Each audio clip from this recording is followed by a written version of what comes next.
The DNA molecule is a double helix consisting of two major segmented strands that spiral clockwise. These strands are connected by sulfur bridges like the rungs in a ladder. These bridges are not evenly spaced along the molecule, but they do have a specific pattern. There's a bridge, then 10 segments later there's another one, then 5 segments later another, followed by 6 segments and another, then 5 segments, there's another bridge.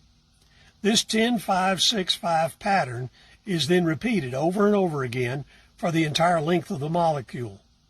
This is particularly interesting when viewed with the Hebrew language.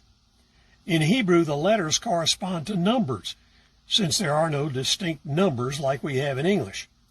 In Hebrew, the number 10 is the letter Yod, or Y. The number 5 is the letter He, or H, and the number 6 is the letter Vav, or W. Therefore, the pattern that is found in the DNA is Yod He Vav He. That is the way the Hebrews wrote or spelled the name God revealed himself with. So God's very name is found repeatedly in the structure of the DNA molecule. In other words, every DNA molecule in every living organism bears the imprint of the name of Yahweh, the God of the Bible. But there's more. Like the Egyptian hieroglyphic language, Hebrew is a pictorial language. The letters represent images or concepts. Specifically, the Yod, or Y, represents behold, the H, or He, represents a hand, and the Vav, or W, represents a nail.